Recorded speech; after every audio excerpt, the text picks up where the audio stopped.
Hello everyone. Today we are going to start the essay Meditations in Westminster Abbey, written by Joseph Addison. Text. When I am a when I am in a serious humor, I very often walk by myself in Westminster Abbey. जब मैं गंभीर मनोरंजन की मुद्रा में होता हूँ तो मैं अक्सर वेस्टमिनिस्टर एबी में अकेले घूमने चला जाता हूँ.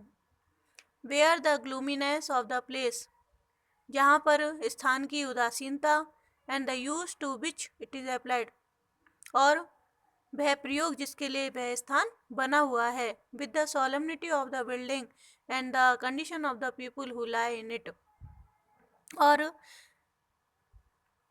उसमें पड़े हुए लोगों की दशा तथा इमारत की गंभीरता, are apt to fill the mind with a kind of melancholy, मेरे मन में गंभीर विचारशीलता से मुझे भर देती है, और अंदर thoughtfulness that is not disagreeable, जो मुझे अच्छी लगती है. जब मैं गंभीर मनोरंजन की मुद्रा में होता हूँ, मैं स्वयं अक्सर अकेला वेस्टमिनिस्टर एबी में घूमने चला जाता हूँ, जहाँ स्थान की उदासी तथा वह प्रयोग जिसके लिए वह स्थान बना है, उसमें पड़े हुए लोगों की दशा तथा इमारत की गंभीरता मेरे मन में गंभीर विचारशीलता, जो मुझे अच्छी लगती है, उससे भर देते हैं. आई yesterday passed a whole afternoon in the churchyard, the cloisters and the church, amusing myself with the tombstones and inscriptions that I met with in those several regions of the dead.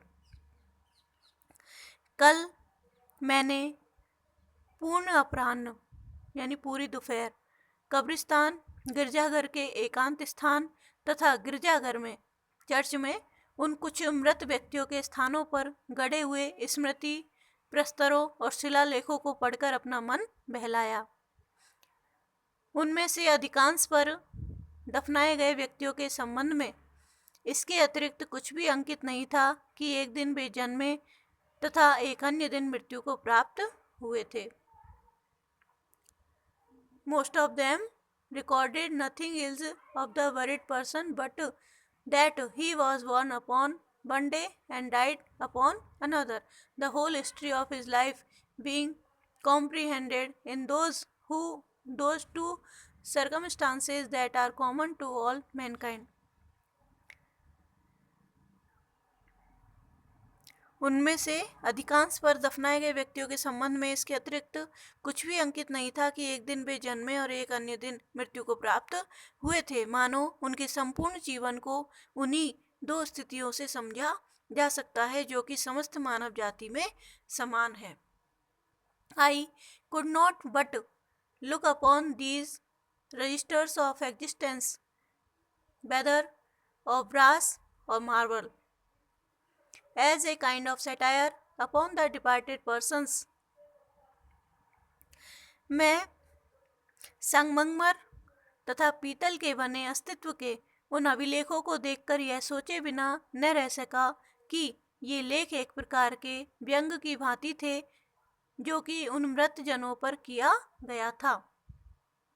Who had left no other memorial of them but that they were born and that they died.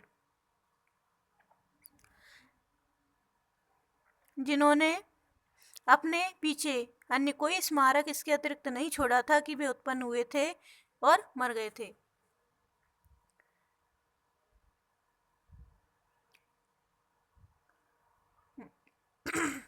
They put me in mind of several persons mentioned in the Battle of Heroic Poems who have sounding names given them for no other reason but that they may be killed and are celebrated for nothing but being knocked on the head. उन्हें देखकर मुझे वीर गाथाओं की कविताओं में वर्णित उन व्यक्तियों का स्मरण हो आता है जिन्हें बड़े महान नाम केवल इस कारण दिए गए कि वे मारे जा सकते थे तथा इस कारण वे विख्यात है कि युद्ध में उनका सिर काटा गया, तोड़ा गया.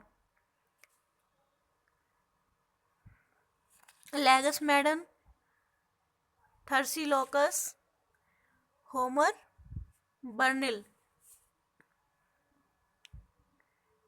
The life of these men is finally described in Holy Writ by the path of an arrow, which is immediately closed up the lost. इन लोगों का जीवन पवित्र बाइबल में बड़ी सुंदरता से वीर के मार्ग के समान कहा गया है, जो बनते ही तुरंत बंद हो जाता है और अदृश्य हो जाता है. ये 3 लोग हैं, लेगस मैडन, थर्सिलोकस, होमर, बर्निल. इन लोगों का जीवन पवित्र बाइबल में बड़ी सुंदरता से वीर के मार्ग के समान कहा गया है, जो बनते ही तुरंत बंद हो जाता है और अदृश्य हो जाता है. Okay, thank you.